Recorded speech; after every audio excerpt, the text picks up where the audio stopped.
Verdansk is back.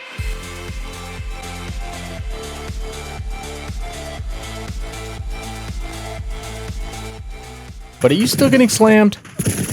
Today we fix that. Warzone's been completely revamped with new movement, better buy stations, better everything. The new season managed to revive Warzone, at least for now, but with so many players returning to the game, they're learning that it isn't as easy to pick up and slam your opponents as you would hope. In the past, when I've shared tips like these, the results have been incredible. People have had their highest kills, getting their first wins in their very first session after watching my video. And now today, we're going even deeper with 21 game-changing tips that will immediately improve your play, no matter what your current skill is. So grab a snack, lock in, because trust me, you're gonna want to stick around to the very end, because tips 18 through 21 might just be what's holding you back.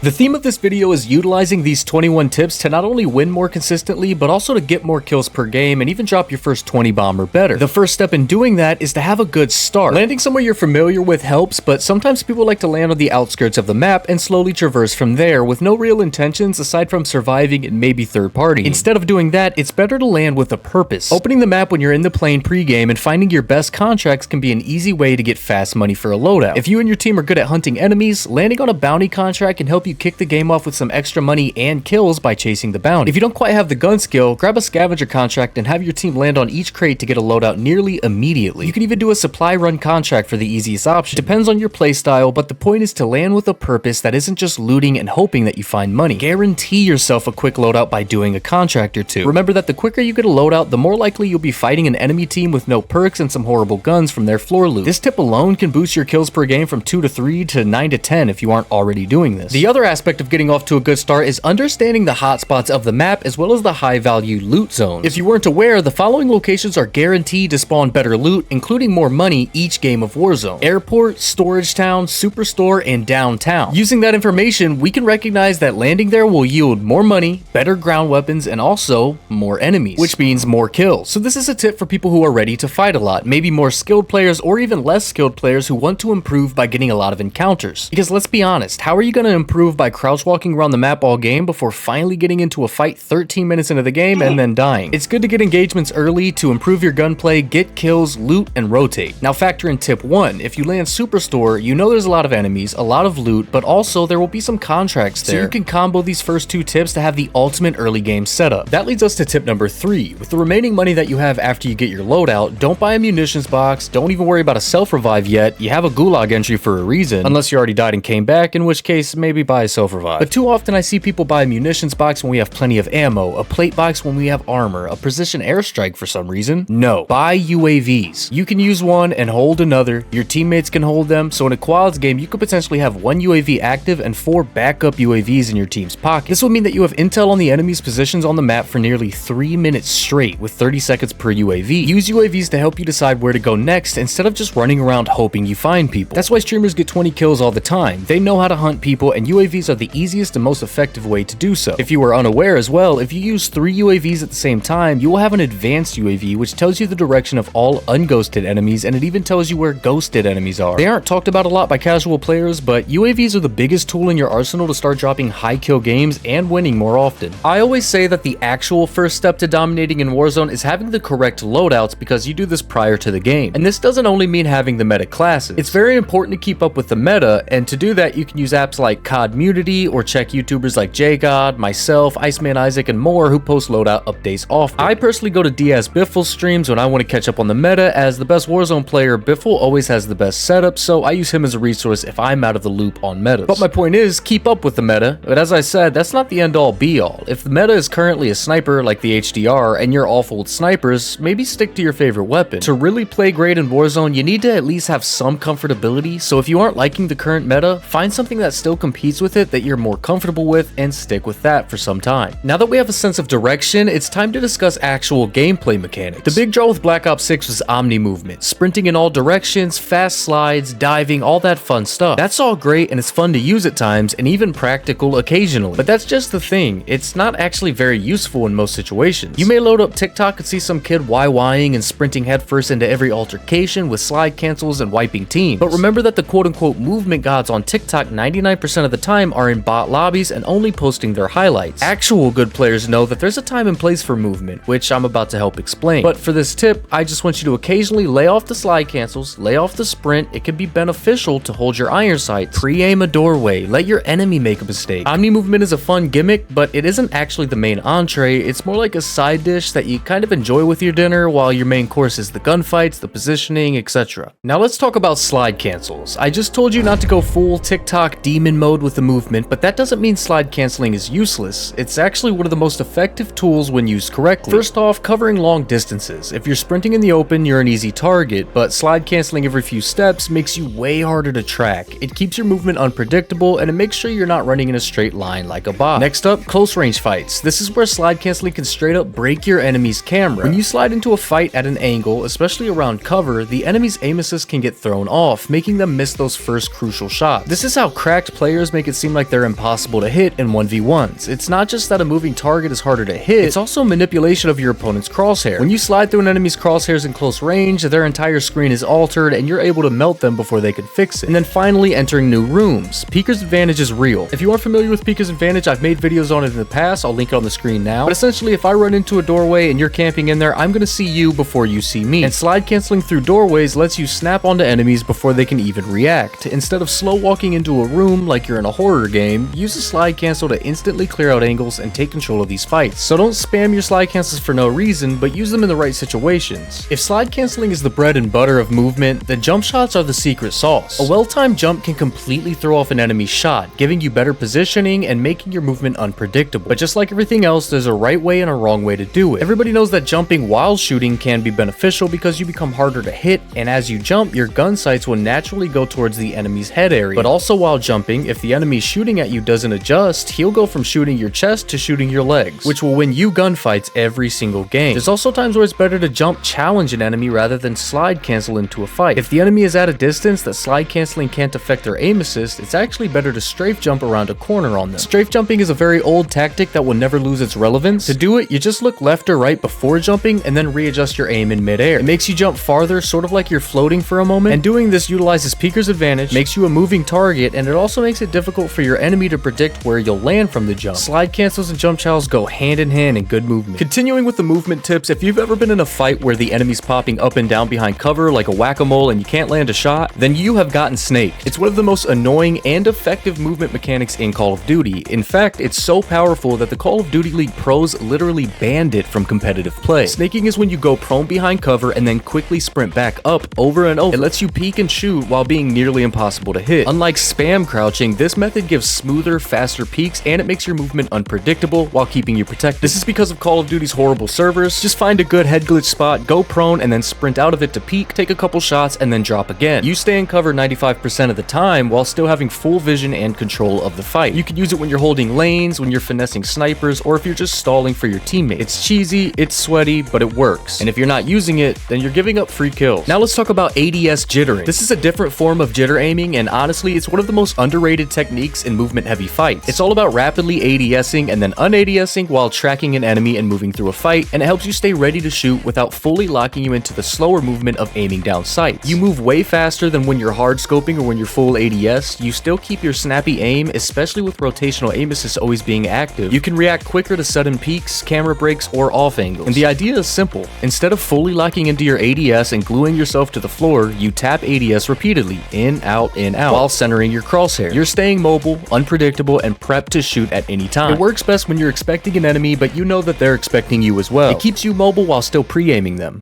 If you want to win more gunfights consistently, then you need to stop reacting and start anticipating, and that all starts with proper centering. Centering just means that you're keeping your crosshair at the head or upper chest level of your enemies at all times and aimed where enemies are likely to be, not at the floor and definitely not at the sky. It's such a small habit that makes a massive difference. The reason centering is so important is because in a gunfight, milliseconds matter. If you walk into a room with your crosshair on the ground and an enemy is there, then you have to flick up and find them before you take your first shot. Meanwhile, they're already landing bullets. That delay way will get you killed every time. If you watch a top player and wonder why it looks like they beam people instantly, it's because they already had their crosshair where the enemy showed up. All they had to do was shoot. So to center better, you keep your crosshair at head to chest height while moving through doors, windows, or tight spaces. Pre-aim high traffic areas or angles where people are likely to be. While running through open areas, still try to keep your crosshair leveled and not drag it across the ground. And if you hear footsteps, adjust your crosshair before you see the player. Be ready, not surprised. It's hard to get used to at first, but once you do, it becomes second nature. And it may not seem like it, but in my opinion, this is the most important tip on this list. And now that your crosshair's in the right place, the next step is keeping your aim on the enemy as your gun kicks. Every gun in Warzone has some form of recoil, whether it's vertical, horizontal, or a mixture. If you're just holding the trigger and praying, then you're wasting your bullets. Learning to control your recoil means that you land more shots, especially in mid to long range fights. So to tighten it up, realize that most guns kick upwards, so lightly pull your stick or your mouse down while firing. Practice it in the firing range until you're keeping tight shot groupings at range. Aim around the enemy's chest so that your recoil naturally climbs into headshots. And if you find yourself overcorrecting and dragging past your target, try lowering your ADS sensitivity on your controller settings. Or if you're not reaching your target fast enough, then raise your sensitivity. Now that you're keeping your shots under control, it's time to make your aim even stickier, literally. In Call of Duty, rotational aim assist kicks in strongest when you're moving sideways while you're aiming. That's where strafing comes in. Strafing isn't just about being a harder target to hit, it's about triggering the game's built-in aim assist to help track enemies as they move. So to take advantage of it, you're going to want to strafe left and right during your gunfights while you're aiming. Stay unpredictable, don't move in one direction for too long. The subtle left and right movement gives your aim assist more feedback. You also pair that with your centering and your recoil control, and your crosshair will start to stick to your enemy. This is especially powerful in close to mid-range fights, and even for keyboard players, strafing is still valuable. If you're standing still while shooting, you're doing it wrong. Keep it moving because the game rewards smart movement just as much as it rewards good aim. And one of the biggest things separating decent players from dangerous ones is how they position during the fight, not just before it. It's easy to land one kill, but what you do after that first knock determines if you wipe the team or get traded. When you down an enemy, don't stay still. That team now has full information on your location, and if they're half decent, then they're pre-aiming you already. Instead, reposition immediately, even if it's just a few steps to the left or a new cover. This can completely throw them off. If you go somewhere they're not expecting, you might catch them reviving, plating, or pushing, and break their line of sight, plate up, and then peek from a new spot, not the same one that you just knocked them from. This doesn't mean run away from the fight, it means play it smarter and make them have to find you again. Micro-positioning matters just as much. Hug your cover tighter, don't ego chow in the open, use doors, head glitches, and small adjustments to make yourself unpredictable. The best players will never give you the same fight twice. Now we've covered early game, gunfight etiquette, and movement, but if there's one habit that'll instantly boost your win rate and your kill count together, it's learning to rotate early. I'm talking about pulling up your map the second the new circle pops up and instantly planning your next move, not waiting until the gas is 20 meters behind you and then you start sprinting. But why is rotating early so important? Because when you're already in the next zone, now you're in control, not just of your own position, but of everyone else's rotations. You get to hold the enemies who are rotating in from the gas and force them into bad cover and beam them while they're exposed. That's free kills every single zone. Meanwhile, rotating late puts you in panic mode. You're dodging airstrikes, sprinting across open fields, getting held from high ground with no cover, and meanwhile the team that got there early is already ready to farm you. And it's not just about the kills. Like I said, wins come easier when you rotate early because you're more likely to take the powerful positions. The buildings, the rooftops, the hills. These are the spots where the final circles tend to end on Verdansk, and the teams already there have a massive advantage. If you combine early rotations with UAVs, you'll start noticing something. You're getting more gunfights that are on your terms. You're not reacting, but you're dictating. And that's how you go from surviving to dominating. Now to help us rotate better, every time you rotate or you're pushing into a fight, you should be thinking, where is my cover? If you're crossing 40 meters of open ground with no plan, you're basically saying, hey guys, I'm right here, come shoot me. The best players use every piece of cover available, from trees to rocks, fences, broken cars, even bushes if you have to. Anything is better than being caught sprinting in the wide open. But when you're rotating or moving into a gunfight, try to route your path through cover and not to cover. There's a big difference because you don't want to just run to a tree and then stop. You want to flow through multiple cover points, keeping yourself protected the whole way. Also, when you're closing in on an enemy team, always assume that they're waiting for you. So instead of ego chowing from open space, use a head glitch. Or maybe peek your shoulder from a wall to get info. Even mid-gunfight, constantly be aware of cover. If you get cracked, don't try to run backwards in the open, slide behind something nearby. Half the time you live or die based on how fast you could reattach yourself to a piece of cover. And always remember, cover isn't just protection, but it's power. When you're using it and the enemy isn't, you're already at an advantage before the shots even start. Tip 16 will be a quick one, but a huge mistake that teams make is splitting up while rotating. Whether it's chasing kills, looting, it turns into free 1v4s for your enemy. Instead, try to rotate as a unit. Stick close enough to trade shots, clear areas together, and cover cover each other as you move. It's not about stacking, but just staying within a line of sight and ready to help instantly if someone starts getting shot. Teams that move together are way harder to wipe, and when a fight breaks out mid-rotation, having all your guns ready makes the difference between winning and sending your teammates to the ghoulie.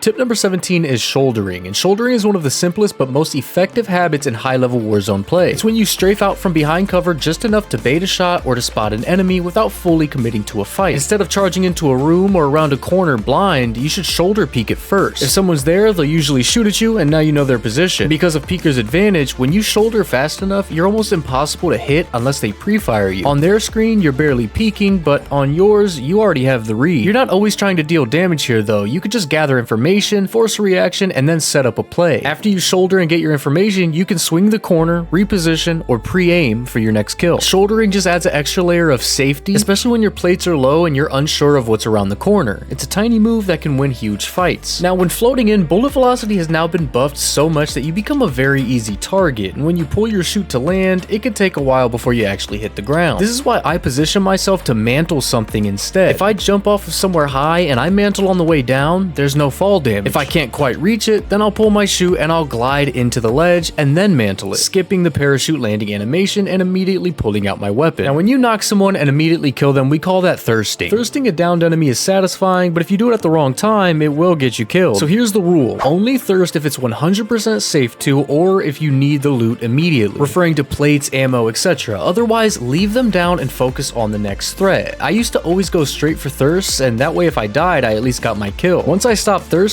I started wiping teams and my kill count skyrocketed. When you knock an enemy, their team is right behind them or near you. The best thing that you can do, as we've mentioned earlier, is reposition, get your ammo reloaded, plate up, and then terrorize the next enemy. Even if they revive the guy you knocked, he comes back with no plates on, he might have to reload, maybe he's flustered from you knocking him, whatever it may be. My point is, even if he gets revived, he won't be a threat immediately. So just remember to only thirst an enemy if you know for sure you can thirst them and get away, or if you need their armor or ammo desperately. And one thing that you'll notice when dissecting pro players' gameplay is that they rarely take fair fights, meaning they like to stack the odds in their favor. If an enemy is on a building sniping at them when they're rotating in, they don't just stand there and fight them or hope that they miss. They'll completely leave the area and re-engage later after finding a safer route. A bad gunfight doesn't become good just because you're stubborn, so leave a situation if you have no chance at winning it. Sometimes your hand is forced, and as you see in this clip, you can't give up either when you get caught with your pants down. I somehow killed both of these dudes here, but the best thing you can do is avoid the bad situations. It doesn't mean you're scared of the fight, it just means you're smart. And I always like to save my favorite tip for last, so for tip number 21, I'm going to show you guys how to gather info effectively. I mentioned earlier that shouldering corners is a great way to gather info, but there are many other ways. The more information that you have, the easier it is to outplay your opponent. Now, last year for my final tip, I taught you guys how to see through smoke, but this year, my favorite way to gather information on the big map of Verdansk is by utilizing the third-person view of vehicles. Watch how I do it in this clip. When operating a vehicle, your camera goes into third-person mode, which gives you an opportunity to get a lot more information than you can when you're not in a vehicle. Keep an eye on this bush here to the left. Since I'm in this vehicle, not only am I more difficult to shoot, but I also got a chance to see that there's a guy laying down in a bush. So I pretend to drive by and then I hop out, and it's an easy kill for me. Now late game, I notice the team is trying to hold me from the zone thanks to me being in this vehicle. It's very difficult for them to get any shots off on me, and yet I have all the information on them. So now I'm just gonna drive up on this hill and wait. Since I'm in the vehicle, I could see even more, so I'll know if they're crossing into the field ahead of me. I'll also know if there's any other players ahead of me. But instead, I start hearing their footsteps as they creep up, and I take them out. And that, ladies and gentlemen, is my favorite tip to use on Verdansk. Now this is a longer video, and I hope you were able to improve through following these tips. If you made it this far in the video and you want a shout out, hit the share button down below and share this video to your friends or to your Twitter or anything like that. Once you're done, comment down below the word shared, and I'll shout you out in the next video. If there's anything else that you're struggling with, you want me to make a video on it, let me know down below. And are there any tips that you think I missed? Thanks for watching. I'm Rehtycs, and I'll see you guys soon.